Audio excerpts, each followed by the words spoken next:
going on, guys? I'm back in Washington, and I've had a week and a half to digest a little bit about how the trip went in Bulgaria, and I figured I'd share a couple thoughts about it. I'm in one word, I am radicalized in a good way. I have seen firsthand now what Bitcoin is doing, not only in my own life, but to the lives of many people in Bulgaria. And now it's my job to bring this story together. Most days I'm spending a couple hours at least editing this film. And as I'm watching the footage, I'm just realizing how hard it's going to be to actually tell this story, the challenge that I'm up against, but wouldn't have it any other way. I signed up for this for a reason. So I guess where do I begin? Last update video was on the bridge in Burgas, and I talked a little bit about how all of the efforts of individuals actually collectively, even if they're not working together, build upon each other. I talk about moving the ball down the field in an American football game, and I actually said it wrong in the video at one point. Where I said, look, you got to get it into the end zone. No, I'm talking about one person gets it in the red zone and somebody else can pick that ball up and bring it to the end zone. Ultimately, as you all know, we are all Satoshi. So it doesn't really matter who is taking credit for this stuff. We all want to see this bright orange future. We don't want humanity to be under a system of systematic slavery any longer. And that's really the mission for me. Talking to each person, that's really what I'm most curious about is, why are you building on Bitcoin? There's so many people doing various things, like Demeter mining Bitcoin with his excess solar energy. Ivan, obviously, we'll get to learn a little bit more about his story in the film and later on. But each person has a different reason. I even got to visit the Bitcoin Club, where I spoke with Martin, who articulated very well the pain that Bulgaria went through during hyperinflation in 1996. So a couple things that happened during the film. I'll just tell a few stories really quickly because it's like almost, it's just crazy how well everything went. Minus one day of food poisoning, literally everything went so well. The universe just gave us everything we could ask for. And it wasn't just the universe, it was really Ivan and the community. We got a tripod. It's a 3-legged tripod. I'm obviously the one behind the camera and now editing, but Ivan's efforts to coordinate everybody and then the community at large coming together to support the film in so many different ways. I was going into this trip rather, a little bit stressed about what I was going to be able to capture. Would it be good? This is my first time making a full-length film. I've been making videos and short films for many years, and I felt some pressure. As soon as I got to Bulgaria, that pressure went away. I'll give a shout out to my dear friend Monica Bravo, who said, look, I don't know exactly how she said it, but the words that she gave me in our call just a few days before the trip, I expressed that I was a little bit stressed. She said, just let go of that, basically. And I did. I got, at one point, when you get a coffee, they have these little fortune cookie type of things. I got one that said party. And I was like, you know what? What the hell does that mean? I'm not a guy that likes to party. But then I realized, actually, no, that is what we're doing out here. We're throwing a party. That's what this film really is. I enjoyed the journey so much. I had so much energy. Kind of like today, being up in the mountains is how I felt every single day on this trip. Some days, sleeping just a few hours, waking up, getting a run in the morning, exploring the city, and then filming all day. I remember one day specifically, I believe I woke up at 7 a.m. after going to sleep at 3, filmed all day long, and then had a 2 hours and 40 minutes, maybe longer, at least 2.5 hours podcast with Plamen Andanov, who is definitely going to be a key part of the film. He's the orange pillar of all orange pillars in Bulgaria. He has really impacted so many people's lives in a positive way. He tells his story in the podcast about why he does what he does, why he doesn't take the scam deals like many other influencers and YouTubers. But that was one day where I was tired, but I knew that I wanted to get the absolute most out of every single day, and I feel really good about that being successful. So what else can you do other than leave it on the field? That's what they say. Some wind, and check this out right here. Look at that. Wow. I'm on a trail called the Natchez Loop, and it's wildflower season. Anyways, I got some people up here, so I don't want to be walking by filming too much. Let everybody be in peace. But yeah, okay, 2 quick stories. One of which is the one that comes to mind that I've told, and kind of the example of how well the trip went. How you doing? Doing good. We're in Sofia, one of the last days of the trip, and it was our last opportunity to get the B-roll. If you don't know what that means, it basically means visuals that can help bring the story together. And myself and Matthias, I keep getting his name wrong. Dang it. Sorry, Matthias.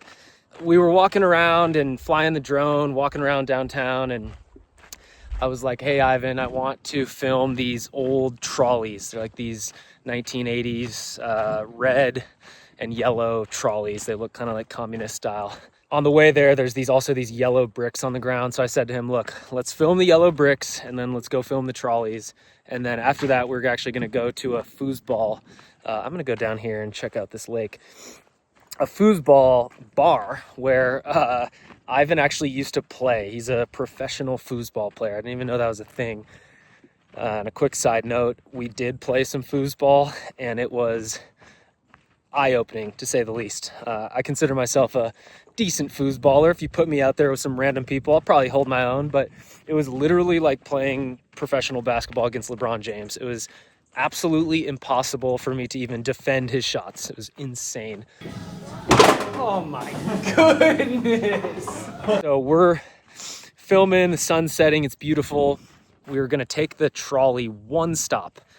We were gonna get on the trolley, take it one stop, get off, go to the foosball place. And so I'm just very distracted by how beautiful this place is right now. This is insane. We get on the trolley. I'm filming as Ivan's walking up into the trolley, and we get on the trolley. George is standing right there. It was in a city of 2 million people. Like, what are the odds, right? It was one of those moments where you had to be there to really understand what I'm saying, but it was absolutely just like the energy was just wild. There's also 2 trolley cars, so even if George had been on one, like there was 50-50 chance that we even went on the trolley that George was on. Then we get on the trolley and he's actually standing in the exact position. I see him through the lens of the camera, through the viewfinder. And it was just this moment of completely unplanned and kind of an example of how the universe just really gave it to us and gave us every opportunity to tell an awesome story. So that's just one cool story. The other one was I was interviewing a guy named Demeter. There's a couple Demeters in the film. In the center of Plovdiv. And I had been telling Ivan that I want to go to one of the protests. Bulgaria is adopting the euro, and there's a lot of protests right now. 80%, by many of the surveys, 80% of people do not want to adopt the euro. They want to keep their sovereign currency. Very reasonable. Imagine if China came to the US and said, hey, you got to adopt the yuan. I think people would have an issue with that. Anyways, I'm interviewing Demeter, and I hear the air horn and chanting. I'm like, you gotta be kidding me. And so the protest actually came to us. It was like, those 2 stories just kind of great examples of, how things just went our way. So I immediately picked up the camera, walked up, the protesters walked right by. They all saw me holding the camera. They saw that I was an American, or at least a foreigner. They're very curious, willing to come talk to us, share their perspectives. Hopefully the audio turned out. I haven't gotten to it yet, but we actually got to interview a politician. And that was just another one of those things where like the energy was just through the roof. we felt really good about that. Just right place, right time, that type of thing. This is super cool. Hey guys. Hi there. So yeah, a couple stories, and what am I, 11 minutes into this thing? Okay, what else can I say? The trip went really well, and now it's on me to edit this thing. So much gratitude to the people in Bulgaria. Ivan, obviously, we had some fantastic conversations. He's someone that actually makes me, I've said this before, but he really makes me reconsider things that I just kind of assume. Like, we had a conversation about the Lightning Network. We actually sat down and talked about the Lightning Network for 30, 40 minutes. And, I'm pretty far down the Bitcoin rabbit hole, but Bitcoin humbles us all, and the rabbit hole keeps going. So, learned a lot about that, learned about what he does at Breeze. His backstory of how he got that job is awesome. He tells that, and hopefully I can get that story on the podcast, which I will at some point. But yeah, as of now, I think I've just released one of the interviews from Bulgaria with Lance, one of the co-founders of Ordermoon. Spent a day and a half with Lance and also Atanas learning about Ordermoon. Very, very cool business. I hope to see it in the US one day. Disrupting the food and restaurant industry. And one of the key things that he said, which I think is valuable and tactical, so I'll share it, is they're not walking into these restaurants with Bitcoin as what they're trying to sell, or what they're, no one's trying to sell Bitcoin, but we want people in places to accept Bitcoin as payment because it's better money. We want to be able to spend our Bitcoin without having to convert to fiat. And really it comes down to finding a gap in the market and then actually just providing better services with Bitcoin in the background at the heart, at the core, but not necessarily the leading thing, right? Like, people are very resistant to Bitcoin. Michael Saylor says it, and it's one of the things that he's right about. He's not right about everything. And he probably knows what he says is probably different than what he actually believes. That's another story. Which is that you're against Bitcoin until you're for it. So going all around the country, every single restaurant, every single coffee shop we went to, we're asking, hey, can we pay with Bitcoin? Like, even if we know they're going to say no. And here's the thing. Sometimes I expected them to say no, like once or twice, I think, maybe more. A couple times I asked, hey, can I pay with Bitcoin? One time comes to mind specifically, and the guy said, yeah, no problem. I was like, okay, great. Awesome. Like, the restaurant was not listed on BTC Map.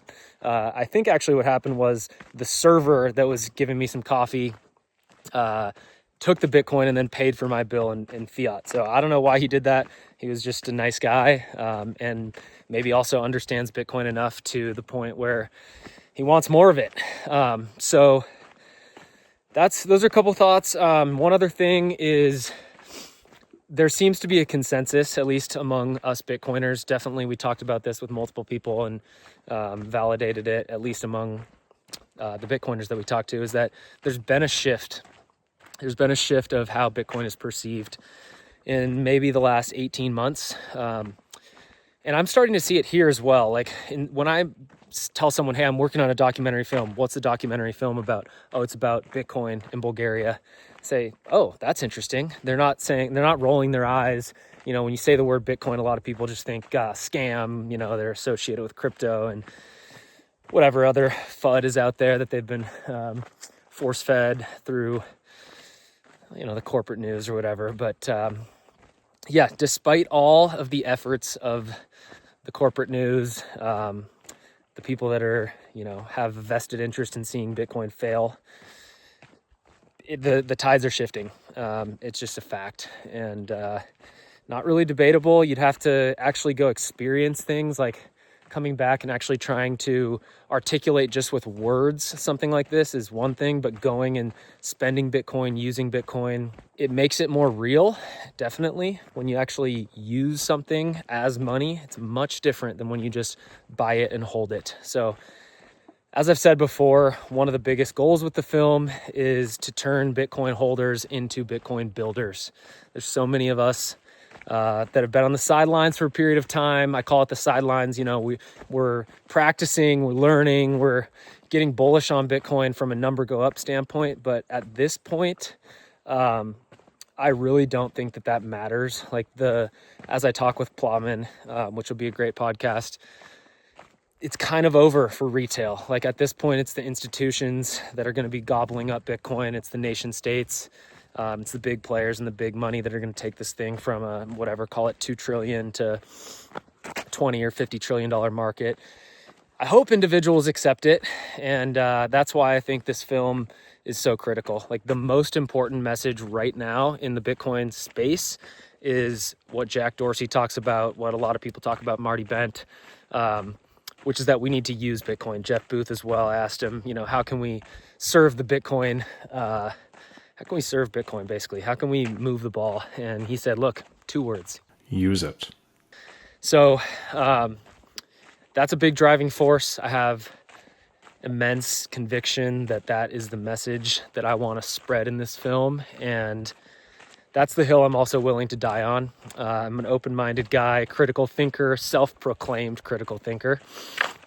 You can judge yourself, but I don't really care. Anyways, not many hills I'll die on. Bitcoin is money. That's a hill I'll die on. Absolutely. So I don't know. That's all I got for today.